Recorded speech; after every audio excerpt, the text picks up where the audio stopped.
Salve, salve, galera do primeiro ano! Tudo bem com vocês? Geografia de Rondônia na área aí, mais uma vez. Só que agora é a nossa revisão. Gostaram do assunto que nós falamos na aula? Sobre colonização, mineração, cassiterita, BR-364. Aula gostosa de a gente entender a nossa história, história de vocês também, dos pais, dos avós. Você pode perguntar aí para o seu avô, para os seus pais, como que eles chegaram aí na localidade que vocês estão, né? E vocês vão entender essa viagem que nós fizemos historicamente e geograficamente. História importante e geografia importante. Nossa aula de revisão começando agora. Vamos lá para a tela? Aula 12.2, evolução e colonização amazônica. Falamos sobre a questão do ciclo da cassiterita, que começa a ser explorado, olha, vamos rabiscar aqui, né? Começa a ser explorado em 1958, quando descobrem as primeiros aluviões de cassiterita em Rondônia. E aonde estavam instaladas? Nos seringais, que já haviam anos antes na região, né, a produção da borracha, tanto do primeiro ciclo quanto do segundo ciclo da borracha, os seringais foram importantes. E agora, dentro deles, são descobertos a cassiterita, minério, dando início ao chamado extrativismo mineral sob o regime de garimpo. E essa atividade induziu o fluxo de imigrantes oriundos de diversos estados brasileiros. Pelo fato da garimpagem ser manual, era grande a exigência de mão de obra, absorvendo praticamente 50% da população economicamente ativa. E eu comentei com vocês, meu diretor, sobre a questão da cassiterita, que atraiu milhares de pessoas, dezenas, centenas e milhares de pessoas para a região, dos garimpos do Bom Futuro, Oriente Novo e outros garimpos espalhados no território federal do Guaporé, que depois vai ser chamado Território Federal de Rondônia e em 81 estado de Rondônia. Mas nessa época o território federal atraiu pessoas para essa exploração manual da cassiterita, um minério que está no subsolo rondoniense. Rondônia, ou território federal, despontava como o maior produtor de cassiterita da região. Cassiterita, minério importante para a indústria. E essa indústria ela transforma esse minério em pequenos pedaços, beneficia e que vai estar nas nossas casas, no nosso dia a dia. E aí eu citei a questão das tampas das latas, né, da película do celular, da tela do celular. Essa cassiterita que ela, nesse momento, era tirada de forma manual e que em 1971 o governo federal baixou uma portaria que proibia a extração manual e que agora quem iria retirar essa cassiterita do subsolo era justamente as indústrias mineradoras. Ciclo industrial para a região. Importante no contexto econômico, mas também deixou alguns problemas, como, por exemplo, ela absorveu muitos desses trabalhadores, mas outros não conseguiram. E aí tiveram que sair da mineração e migrar para um outro setor, que era o setor agrícola, que era o setor da produção agrícola, essa produção agrícola que começava a despontar pela BR-364, que estava também atraindo muitos migrantes do sul do Brasil, do sudeste do Brasil, para o território federal. Vamos lá para a tela, meu diretor? Essa abertura da BR-364, que começou no governo de Juscelino Kubitschek, ele demonstrou uma preocupação e, posteriormente, compreendeu que precisava interligar a Amazônia com o restante do Brasil por estradas. E aí vem a BR-029 com Juscelino Kubitschek, essa BR no qual ela vai seguir a o contexto por onde passou as linhas telegráficas, ou o traçado que Marechal Rondon passou instalando os postos telegráficos, que virou posteriormente o percurso da BR e que também desenvolveu algumas cidades do nosso estado. Aí eu citei o exemplo de Vilhena, de Cacoal, Ariquemes, de Paraná, Jaru, Ouro Preto, essas cidades que estão margeando a BR-364. E esse traçado é justamente o mesmo traçado que Rondon passou e estabeleceu os postos telegráficos.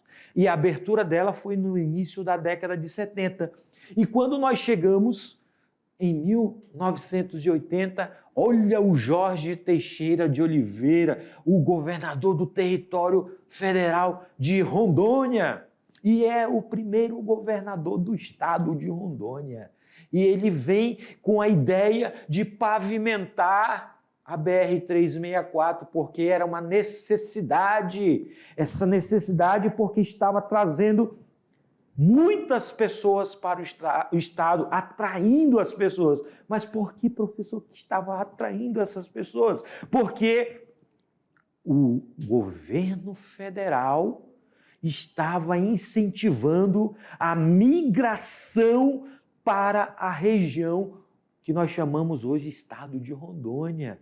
Uma propaganda intensa, uma propaganda para atrair muitos migrantes e também imigrantes, onde você vai ter o ciclo agrícola impulsionado pelo projeto chamado Polo Noroeste, no qual vai estabelecer a entrega da titulação das terras para essa área da Amazônia. E essa área da Amazônia, o governo federal tinha um grande objetivo. Esse objetivo era integrar para não entregar, porque ele precisava criar núcleos populacionais em todo o contexto da Amazônia, tanto que é que foi assinado o Programa de Integração Nacional em 1971. Esse plano era justamente a ideia de não entregar a região para outras pessoas ou outros povos, mas sim integrar e atrair milhares de pessoas, onde o INCRA, olha só que interessante, diretor, olha só que interessante, o INCRA, ele vai ser o órgão responsável de fazer o cadastro e entrega dessas terras, que inicialmente era chamado de Projetos Integrados de Colonização, chamado de PIC. Depois foi chamado de Projeto de Assentamento Dirigido, chamado de PAD, posteriormente os PAS e, por último, as glebas, até que chegasse a um quantitativo de pessoas e recebesse lotes e ocupasse essa região. E essa região do território federal de Rondônia era uma região que atraiu dezenas, centenas de pessoas que vinham pela BR-364, viagem demorada, cansativa, muitos deles que não tinham condições vinham nos paus de arara, caminhões chamados de pau de arara, viagem que passava por atoleiros, viagem que passava por áreas mais altas, áreas mais baixas, e chegava aqui, recebia o lote, média de 100 hectares, para desmatar, colocar fogo e para depois começar a plantar. Nessa questão, o INCRA, ele entregava a titulação, muitas pessoas tinham que sair do eixo da BR-364 e ir mais para dentro para poder abrir as vicinais, começava a abrir as vicinais, as estradas estaduais, né, as BRs, para poder ter acesso a esses lotes, cada vez mais distante do centro que era a BR-364. Então, a dificuldade era intensa, mas os pioneiros venceram e hoje são os avós de vocês, os pais, nossos pioneiros do estado de Rondônia. Essa é a nossa revisão. Tem uma atividade fácil, suave na nave, daqui a pouco nós voltamos.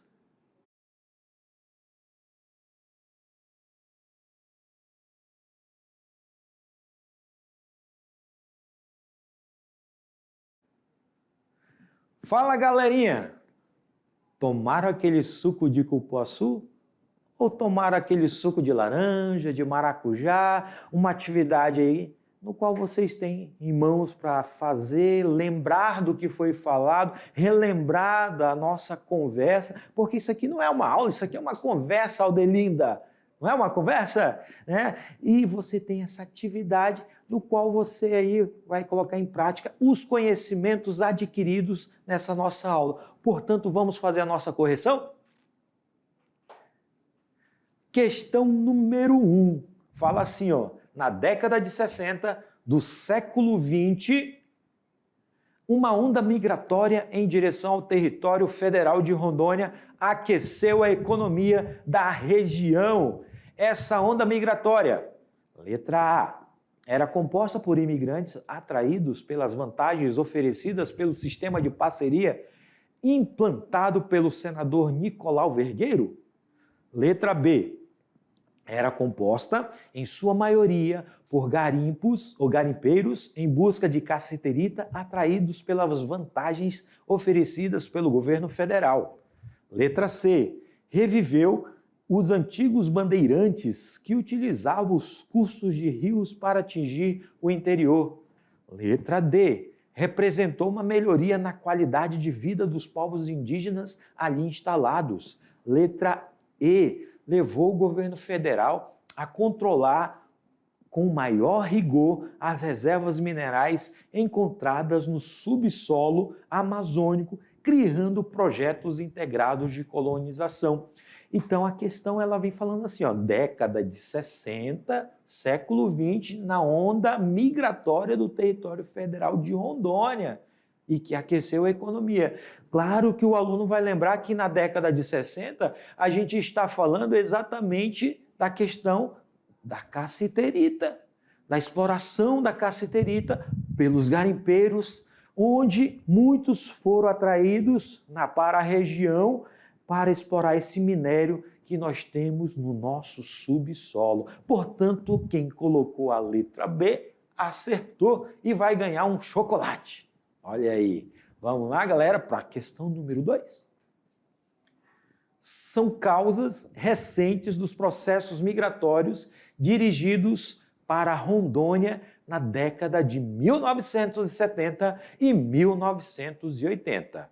Letra A, a colonização da BR-364 e os garimpos de ouro do Rio Madeira. Letra B, o segundo ciclo da borracha. Letra C, a colonização do eixo ferroviário da Madeira a Mamoré. Letra D, a formação das grandes lavouras de soja e cacau entre Porto Velho e Humaitá. E letra E, a abertura dos garimpos de cassiterita nos rios de Paraná e Machado. Lembrando que, ó, causas dos processos migratórios. Isso aqui, ó, olha o tempo, 1970 e 1980. Claro que o nosso aluno vai lembrar que nesse período já nós estávamos no ciclo agrícola e onde nós tínhamos já a abertura da BR-364 com o fator de colonização e também a exploração do ouro do Rio Madeira. Portanto, quem colocou letra A também acertou, ok? Vamos lá para a questão número 3. Sobre o surto migratório das décadas de 70 e 80. Olha só que o período. Pode-se afirmar, letra A, que resultou do aumento do interesse do mercado internacional pela borracha da Amazônia. Letra B, que foi o INCRA, apesar de tentar regularizar a posse espontânea da terra, nunca conseguiu controlar as invasões de terras resultantes desse surto. Letra C, que foi totalmente organizado por companhias de colonização que atraiu e assentavam novos colonos. Letra D, que o imigrante buscava principalmente a atividade da extração ou de extração da cassiterita. O surto migratório de 70 e 80 é causado justamente para colonizar o estado ou território federal de Rondônia, porque em 70 e 80 ainda éramos território federal de Rondônia, e ele foi criado pelo INCRA, órgão do governo federal, onde trouxe muitos migrantes que, apesar do processo de entrega das titulações, ocorreu também invasões de terras. Essas invasões que ocorreram não eram controladas pelo governo federal, até porque era uma massa grande de pessoas que estavam chegando na nossa região. Portanto, quem marcou a letra B também acertou. Vamos lá para a questão número 4.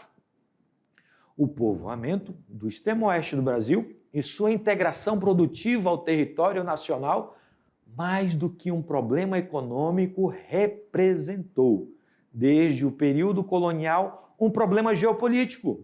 Desse modo, embora a existência de terras de Rondônia tenham estimulado a ocupação produtiva do território, a exploração econômica em escala importante, destes recursos só foi possível com: letra A ferrovia Madeira-Mamoré; letra B, os investimentos na melhoria dos portos fluviais; letra C, a dragagem e navegabilidade do rio Ji-Paraná; letra D, a ligação rodoviária entre Porto Velho e Rio Branco; e letra E, a abertura da BR-364. Olha só o texto. Povoamento do extremo oeste do Brasil e integração, ele já está falando em alguma coisa ligada à abertura de algo, a abertura da BR-364. Quem colocou a letra E acertou. Ok, galerinha? Vamos lá para a questão número 5. Dentre as consequências da abertura da BR-364, podemos citar o incremento das atividades ferroviárias na estrada de ferro Madeira-Mamoré. Letra B, o processo de colonização a partir dos garimpos de ouro localizados ao longo da BR-364 durante as décadas de 60 e 70. Letra C, o processo de colonização agrária que trouxe para o eixo da BR-364 imigrantes, predominantemente sulistas, responsáveis pela fundação dos municípios de como Cacoal e Presidente Médici. Letra D, o incremento da colonização ao longo do eixo da do eixo do Guaporé, Madeira-Mamoré, cortado pela BR-364. E letra E, o desenvolvimento de um notável parque industrial nas cidades surgidas ao longo da BR, a partir da facilidade de ligação entre Rondônia e o restante do país. Se ele está falando das consequências da BR-364, claro que o aluno vai lembrar que ela colaborou para o processo de colonização agrária e que atraiu muitos imigrantes e que posteriormente criou-se várias cidades às margens dela, como eu falei aqui na nossa aula hoje sobre essa questão dos municípios que estavam margeando a BR e que surgiram graças a esse movimento de colonização e ocupação do espaço geográfico rondoniense, galera. Interessante o assunto, gostoso de trabalhar, no contexto da realidade de muitos de vocês aí. E nós deixamos um forte abraço. Manda um abraço para eles, Aldelinda. O nosso diretor também está mandando um abraço para vocês, o Mazinho, tá bom, galera?